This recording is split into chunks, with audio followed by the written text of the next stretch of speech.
17 October শুক্রবার বিকেল 4:37। জাতীয় সংসদের দক্ষিণ প্লাজায় বাজছে জাতীয় সঙ্গীত। উপস্থিত দেশের বড় বড় রাজনৈতিক দল, কূটনীতিক, সাংবাদিক আর জনতার চোখ আজ এক জায়গায়। জুলাই সনদ স্বাক্ষর অনুষ্ঠান। কিন্তু সবাই যায়নি কেন? এই জুলাই সনদ আসলে কি, কারা তৈরি করেছে, আর কেন এত বিতর্ক ঘিরে আছে এই দলিলকে? চলুন আজ জানি বাংলাদেশের নতুন রাজনৈতিক পথ চলার এই মোড় ঘোরানোর গল্প। জুলাই সনদ মূলত রাষ্ট্র সংস্কারের একটি রাজনৈতিক অঙ্গীকারপত্র। অন্তর্বর্তী সরকারের অধীনে গঠিত জাতীয় ঐকমত্য কমিশন দীর্ঘ 8 মাস ধরে 6টি সংস্কার কমিশনের সঙ্গে কাজ করেছে। সংবিধান, নির্বাচন ব্যবস্থা, প্রশাসন, দুর্নীতি দমন, পুলিশ ও বিচার ব্যবস্থা সংস্কার, এই 6টি ক্ষেত্রে 84 দফা প্রস্তাব তৈরি হয়। এই প্রস্তাবগুলো মিলিয়েই গঠিত হয় জুলাই জাতীয় সনদ 2025, যার লক্ষ্য বাংলাদেশকে এক নতুন গণতান্ত্রিক ও জবাবদিহিতামূলক পথে এগিয়ে নেয়া। এমন সনদে স্বাক্ষর করার কথা 60টিরও বেশি দলের, এমনকি বিএনপি, জামায়াত, ইসলামী আন্দোলন সহ নানা দল এতে অংশ নেয়, কিন্তু সবার সম্মতি মেলেনি।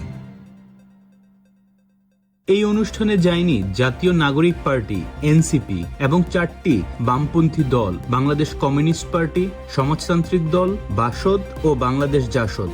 এনসিপির পক্ষ থেকে জানানো হয়, আইনি ভিত্তির নিশ্চয়তা ছাড়া আমরা এই সনদে সই করব না। তাদের আহ্বায়ক নাহিদ ইসলাম বলেন, জাতীয় ঐক্যমত্যের নামে জনগণের সঙ্গে প্রতারণা করা হচ্ছে। শ্রমিক, স্বাস্থ্য বা জনগণের জীবনের বাস্তব বিষয় নিয়ে কোনো সংস্কার হয়নি। সবকিছুই ক্ষমতার ভারসাম্য নিয়ে রাজনীতি। বাম দলগুলো প্রায় একই অভিযোগ তোলে। তাদের দাবি, জুলাই সনদের প্রথম অংশে মুক্তিযুদ্ধ ও রাজনৈতিক ইতিহাস বিকৃতভাবে উপস্থাপন করা হয়েছে।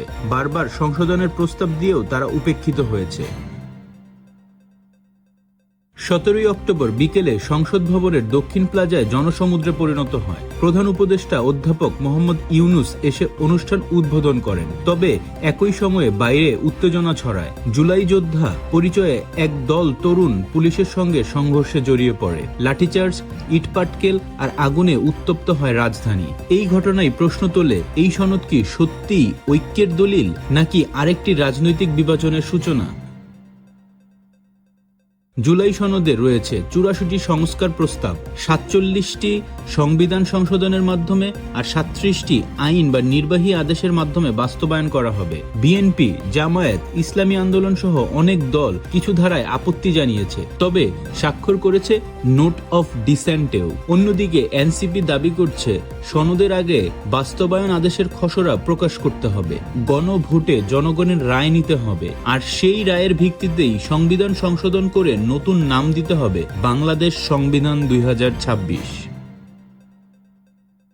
বিশ্লেষকরা বলছেন, এই সনদ বাংলাদেশের রাজনৈতিক ইতিহাসে এক গুরুত্বপূর্ণ মাইলফলক, কিন্তু এর বাস্তবায়ন নিয়ে যদি দলগুলো একে অপরকে দোষারোপে ব্যস্ত হয়, তাহলে তা নতুন সংকট তৈরি করবে। ঢাকা বিশ্ববিদ্যালয়ের অধ্যাপক সিদ্দিকুর রহমান বলেন, যদি জুলাই সনদ বাস্তবায়নে বিলম্ব হয় তা জাতির জন্য ক্ষতিকর হবে, কারণ গণভোট বা আইনি ভিত্তি নিয়ে টানাপোড়েনে এই প্রক্রিয়া দীর্ঘ হলে জনগণের আস্থা নষ্ট হবে।